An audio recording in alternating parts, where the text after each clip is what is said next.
Hello cuties. सो आज के episode में सेक्शन ए का माहौल कुछ ज्यादा ही गर्म होने वाला है। एक तरफ कीफर और यूरी के बीच ऐसी फाइट हो चुकी है कि पूरी क्लास दो ग्रुप में बढ़ चुकी है और दूसरी तरफ जे बेचारी ये समझने में लगी है कि आखिर सब उससे क्या छिपा रहे हैं। लेकिन असली ट्विस्ट तो तब आता है जब जे पुराने स्कूल में कुछ डॉक्यूमेंट्स पर सिग्नेचर करवाने जाती है, क्योंकि वहाँ पर उसकी मुलाकात एक ऐसे इंसान से होने वाली है जिससे वो दोबारा कभी नहीं मिलना चाहती थी। और बस यहीं से जे की प्रॉब्लम खत्म होने की बजाय डबल नहीं सीधा ट्रिपल होने वाली है। ऊपर से रीट्रीट में सेक्शन ई और सेक्शन ए के बीच सामान को लेकर नया पंगा, केफर और यूरी की जे को लेकर जेलिसी एंड में रिया एक ऐसा सच बताने वाली है जो जे को शॉक करने वाला था। तो चलिए बिना टाइम वेस्ट किए देखते हैं कि आज के एपिसोड में आखिर क्या क्या होता है। एपिसोड 6 की शुरुआत जे के स्कूल पहुंचने से होती है, लेकिन जैसे ही जे क्लासरूम में एंटर करती है उसे तुरंत महसूस हो जाता है कि आज सेक्शन ए का माहौल कुछ ज्यादा ही अजीब है। रोज की तरह कोई हंस नहीं रहा, कोई मस्ती नहीं कर रहा, बल्कि पूरी क्लास में एक अजीब सी खामोशी छाई हुई है। ऊपर से स्टूडेंट्स दो ग्रुप्स में बढ़ चुके हैं। एक तरफ कीफर को सपोर्ट करने वाले खड़े हैं तो दूसरी तरफ यूरी के सपोर्टर्स अपने बंदे के साथ खड़े हैं। जे सबको देखकर सोचती है ये क्या हो गया, कल तो ये लोग एक दूसरे से लड़ रहे थे, फिर सब ठीक भी हो गया था, लेकिन अब फिर से सबके चेहरे क्यों लटके हुए हैं। स्टूडेंट्स का आपस में लड़ना और फिर पैचअप करना सेक्शन ए की पुरानी आदत है, लेकिन इस बार बात को ज्यादा सीरियस लग रही है। जे के दिमाग में सवाल घूमता रहता है कि आखिर असली प्रॉब्लम क्या है। वो सोचती है क्या मुझे जाकर सीधा पूछ लेना चाहिए, फिर खुद ही जवाब देती है नहीं, अभी पूछूंगी तो शायद सब और चुप हो जाएंगे, कुछ तो गड़बड़ है, वरना मुझसे इतना कुछ क्यों छिपाते। जे को सबसे ज्यादा बुरा इस बात का लग रहा होता है कि उसके दोस्त उसे कुछ बता नहीं रहे। आखिर में वो मन बना लेती है, ठीक है नहीं बताओगे तो मैं खुद पता लगा लूंगी, देखती हूँ कितना बड़ा राज छुपा रखा है। इसी सोच के साथ जे अपना बैग खोलती है और उसमें से चॉकलेट्स का एक पूरा डब्बा निकलता है। जे तुरंत समझ आती है कि उसकी आंटी ने रखा होगा, क्योंकि पहले भी उसने उनके बैग में बहुत सारी चॉकलेट्स देखी थी। जे डब्बा निकालकर टेबल पर रखती है और सीएन को आवाज देती है। सीएन जैसे ही चॉकलेट्स का डब्बा देखता है उसकी आंखों में चमक आ जाती है। वो तुरंत पूछता है ये मेरे लिए है क्या। जे बिना मुस्कुराए बोलती है हाँ मिल सकती है, लेकिन पहले मेरे सवाल का जवाब दो। सीएन का चेहरा तुरंत उतर जाता है। वो बोलता है मैं तुम्हारे सवाल का जवाब नहीं दे सकता, तुम ही चॉकलेट्स रख लो, और वहाँ से जाने लगता है। लेकिन जे भी आज पूरी तैयारी के साथ आई होती है। वो एक चॉकलेट निकालती है और खा लेती है। क्लास में बैठे बच्चे उसकी तरफ देखने लगते हैं। जे एक और चॉकलेट निकालती है, सबको दिखाती है और सीधा सीएन के पास चली जाती है। सीएन बेचारा चॉकलेट लेने के लिए मुंह खोलता है, लेकिन जे चॉकलेट उसके मुंह के बिल्कुल पास ले जाती है और फिर बिना दिए खुद ही खा जाती है। सीएन का चेहरा देखने लायक होता है। जे को मजे आने लगते हैं। वो बार बार चॉकलेट निकालकर सबके सामने खाती रहती है, जैसे उसने चॉकलेट नहीं किसी का पेशेंस टेस्ट करने का ठेका लिया हो। तभी केफर की तरफ से मैसेज आता है बस करो रुक जाओ। जे मैसेज पढ़ती है, लेकिन उस पर कोई असर नहीं होता। वो फिर एक चॉकलेट निकालती है और मजे से खाने लगती है। आखिर सीएन हाथ जोड़ने वाली शक्ल बनाकर कहता है जे प्लीज कम से कम एक पीस तो दे दो। जे पूरा डब्बा उसके सामने करके बोलती है एक पीस क्यों, मैं तुम्हें पूरा डब्बा दे दूंगी, बस मेरे सवाल का जवाब दे दो। बाकी लड़के सीएन को समझाते हैं छोड़ना यार, हम कुछ चॉकलेट्स खरीद लेंगे, कुछ मत बता। लेकिन जे अब और ज्यादा सीएन के पीछे पड़ जाती है। आखिर में सीएन हार मान लेता है। वो जे के कान के पास धीरे से बोलता है कि केफर और यूरी के बीच फाइट हुई है। क्लास के सब लोग अपनी पसंद के हिसाब से किसी एक का साथ दे रहे हैं। जे के दिमाग में तुरंत बात क्लियर हो जाती है। तो ये बात है, इसी वजह से पूरी क्लास दो टुकड़ों में बट गई है। लेकिन जे का असली सवाल अभी भी वही होता है। वो पूछती है लेकिन सेक्शन ई में ऐसा नहीं होना चाहिए, असली प्रॉब्लम क्या है। कीफर सीएन को दूर से इशारा करता है कि बस और कुछ मत बताना। उधर यूरी के साइड वाले लड़के कहते हैं तुम ही सच बताओ। दूसरी तरफ से आवाज आती है चुप रहो, बात को और मत बढ़ाओ। धीरे धीरे फिर दोनों ग्रुप्स के बीच में बहस शुरू हो जाती है। एक ग्रुप दूसरे को ब्लेम करता है कि उनके वजह से सीएन को बेकार में प्रॉब्लम फेस करनी पड़ रही है। जे समझ आती है कि अगर अभी और सवाल किए तो बात फिर से फाइट तक पहुंच सकती है, इसीलिए वो आखिर में चॉकलेट्स का पूरा डब्बा सीएन को दे देती है। और ठीक उसी वक्त टीचर क्लासरूम में आते हैं एंड अभी जो क्लास में चॉकलेट के बदले राज निकालने का जो खेल चल रहा था उस पर ब्रेक लग जाता है और सब बच्चे एग्जाम के लिए बैठ जाते हैं। एग्जाम देते वक्त जे मन में सोचती है कि कुछ ही वक्त में हम लोग रिट्रीट पर जाने वाले हैं, शायद वहाँ पर ये सब एक साथ रहेंगे तो ये सारे झगड़े खत्म हो जाएंगे। एग्जाम खत्म होने के बाद सारे स्टूडेंट्स अपने पेपर्स टीचर को देकर चले जाते हैं, लेकिन जे अभी भी बैठी लिख रही होती है। टीचर उसके पास आकर बताते हैं कि पुराने स्कूल में कुछ पेपर्स पर साइन करवाने हैं और वो पेपर मंडे तक लेकर आने हैं। और ये कहकर टीचर जे का टेस्ट पेपर भी ले जाते हैं। घर पहुँचने के बाद जे सीधा सीएन को मैसेज करती है कि मैंने जो सवाल पूछा था उसका जवाब दो, अगर नहीं बताना तो फिर मुझसे बात मत करना। कुछ देर बाद सीएन को फोन आ जाता है। सीएन कहता है मैं नहीं चाहता कि ये प्रॉब्लम मेरी वजह से और बड़ी हो जाए। जे कुछ कहने वाली होती है, लेकिन सीएन उसकी बात पूरी होने से पहले ही बोल देता है मुझे माफ कर देना और कॉल कट कर देता है। और जे फोन को देखती रह जाती है। अभी वो इसी बारे में सोच ही रही होती है कि एला घर आ जाती है। उसके आने से ही लगता है कि वो खास तौर पर जिसे बात करने आई है। कुछ पल तक वो डिसाइड करती है कि बात करे या फिर नहीं, फिर सीधा जे के रूम में चली जाती है। रूम में पहुंचकर एला इधर उधर देखते हुए बोलती है अच्छा रूम है। जे सीधा पूछती है है तुम यहाँ पर क्यों आई हो? एला बिना बात घुमाए सीधा सवाल करती है, मैंने सुना है तुम और केफर एक दूसरे से प्यार करते हो, तो फिर यूरी का क्या? जे हैरान होकर पूछती है, यूरी का क्या? क्या मतलब? तुम कहना क्या चाहती हो? एला कहती है, तुम्हें तो यूरी पसंद भी नहीं था, फिर उससे शादी क्यों करने जा रही हो? जे तुरंत जवाब देती है, ये सवाल उससे जाकर पूछ लो, मुझसे क्यों पूछ रही हो? एला अपने बैग से एक रिंग का बॉक्स निकालती है और कहती है, मुझे यूरी के बारे में सब पता है, वो अभी भी तुमसे उम्मीद लगाए बैठा है और वो बिना किसी वजह के उम्मीद नहीं रखेगा। जे अब थोड़ी इरिटेट होकर पूछती है, आखिर तुम कहना क्या चाहती हो? एला सीधा बोल देती है, यूरी से बात करना बंद करो, ऐसा करके तुम उसे हर्ट कर रही हो। और ये सुनकर जे ताली बजाती है और हल्का सा ताना मारती हुई बोलती है, वाह ये बात कौन कर रहा है, जरा देखो तो, तुम ही तो वो पहली लड़की थी जिसने यूरी को सबसे पहले हर्ट किया था, ये बात भूल गई क्या तुम? एला का चेहरा सीरियस हो जाता है, वो कहती है, तुम्हें नहीं पता असल में क्या हुआ था, इसीलिए बिना सच जाने ऐसी बातें मत करो। जे डोर खोलकर सीधा बोलती है, बाहर जाओ। एला भी पीछे नहीं हटती,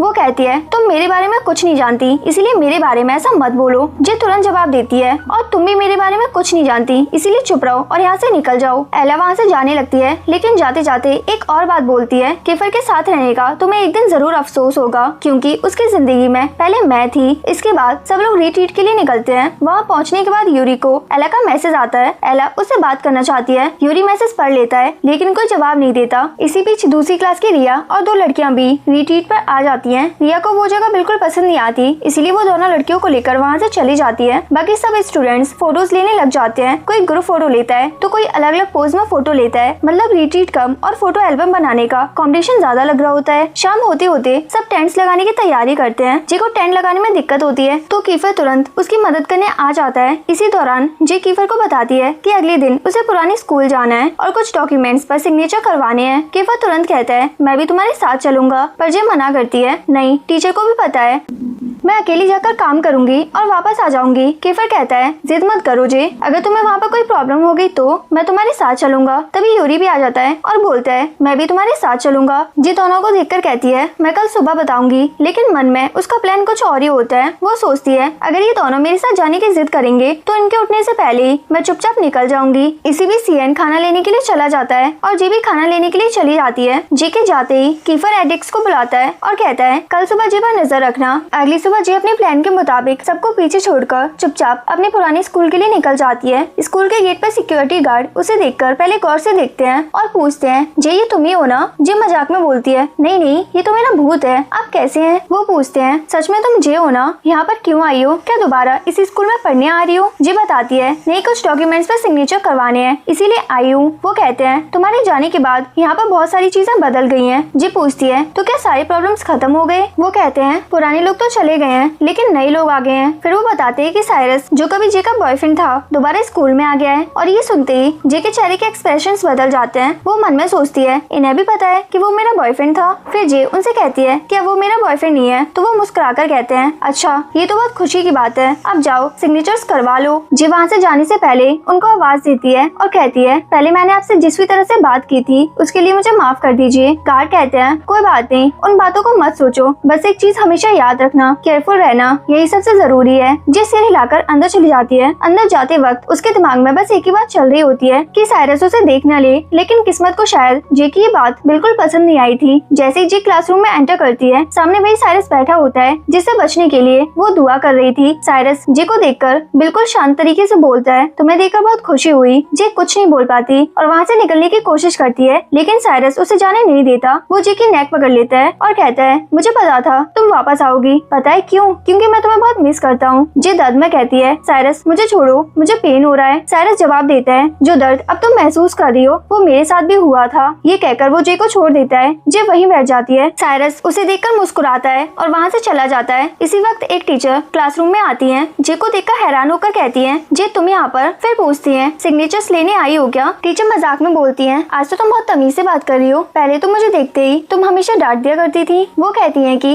रजिस्टर चेक करके सिग्नेचर्स कर देंगी। जे बिना कुछ कहे रूम से बाहर आ जाती है, लेकिन बाहर निकलते ही साइरस फिर से उसके सामने आ जाता है। वो कहता है, मुझे तुमसे थोड़ी बात करनी है। जे बिना जवाब दिए आगे बढ़ने लगती है, लेकिन साइरस उसका हाथ पकड़कर उसे रोक लेता है। जे गुस्से में सीधा साइरस के मुंह पर जोर से पंच मार देती है। उसी वक्त कुछ लड़के वहाँ पर आ जाते हैं। जे साइरस से कहती है, प्लीज मुझे तुमसे कोई बात नहीं करनी, मुझे फोर्स मत करो, मुझे जाने दो। साइरस कहता है, जो तकलीफ अब तुम महसूस कर रही हो वही मैंने भी की है। अचानक एक लड़का भागकर आता है और जे के पैर पर किक मार देता है। जे नीचे गिर जाती है। कुछ लड़के उसे पकड़ लेते हैं। साइरस उसे पंच मारने वाला होता है कि तभी केफर और यूरी वहाँ पर पहुँच जाते हैं। दोनों मिलकर साइरस को पकड़ लेते हैं और नीचे गिरा देते हैं। जेबी जो लड़के उसे पकड़े होते हैं उन लड़कों को जोर से धक्का देकर खुद को छुड़ा लेती है। तब तक दोस्त भी वहाँ पर आ जाते हैं और साइरस के साथ आए लड़कों को कंट्रोल कर लेते हैं। डेविड जे को उठाता है और पूछता है, जे तुम ठीक हो ना? बुरी तरह पिट चुका साइरस गुस्से में पूछता है, आखिर तुम लोगों का जे के साथ रिश्ता क्या है? बॉयज जवाब देते हैं, वो हमारी क्लासमेट है। दूसरा बोलता है, वो हमारी दोस्त है। फिर एक और कहता है, वो हमारी फैमिली की मेंबर है। यूरी सामने आकर कहता है, वो हमारी सेक्शन ए की अमानत है। और लास्ट में केफर बोलता है, वो मेरी है। साइरस ये सुनकर कहता है, तुम लोगों ने ही तो उसे मेरे पास वापस भेजा था। मैंने उसके साथ पिक्चर्स भी ली हैं। और ये बात केफर को और ज्यादा भड़का देती है। वो साइरस को दोबारा मारने लगता है। जे तुरंत केफर को रोक लेती है। केफर गुस्से में पूछता है, मुझे क्यों रोका? जे कहती है, वो अभी हॉस्पिटल से डिस्चार्ज होकर आया है। अगर दोबारा कुछ हो गया तो पीछे से बॉयज हंसकर बोलते हैं तो दोबारा हॉस्पिटल भेज देंगे। केफर जे को उठाकर वहाँ से ले जाता है और जाते वक्त उसे किस करता है। और ये सब देखकर यूरी का चेहरा उदास हो जाता है। कैंप में वापस आकर सब लोग खाना खाने बैठते हैं। फिर डेविड जे के पास आकर पूछता है, तुम सच में हॉस्पिटल जाना नहीं चाहती? जे कहती है, अगर ये बात ऑर्गेनाइजर्स तक पहुँच गई तो बिना बात इशू हो जाएगा। मैं चाहती हूँ कि ये बात यहीं पर खत्म हो जाए। इसी वक्त यूरी आकर जे के सामने बैठ जाता है। डेविड कहता है, अगर तुम्हें किसी चीज की जरूरत हो तो मुझे बताना। कीफर देखता है कि यूरी जे के सामने बैठा है तो वो चुप रहने के बजाय तुरंत जे के लिए खाना लेकर आता है और उसके पास बैठ जाता है। जे कहती है, मुझे खाना नहीं चाहिए। कीफर सीधा बोलता है, अगर तुमने खाना नहीं खाया तो मैं तुम्हें हॉस्पिटल ले जाऊंगा। फिर डेविड वहाँ से चला जाता है और कीफर जे के पास आकर बैठ जाता है और बोलता है, अब तुम अकेली कहीं नहीं जाओगी। जब भी कहीं जाना हो किसी को साथ लेकर जाना पड़ेगा। जे पूछती है, पर क्यों? तो कीफर कहता है, तुम्हें याद है कुछ वक्त पहले तुम्हारे साथ क्या हुआ था? अगर हम टाइम पर नहीं पहुँचते तो क्या होता?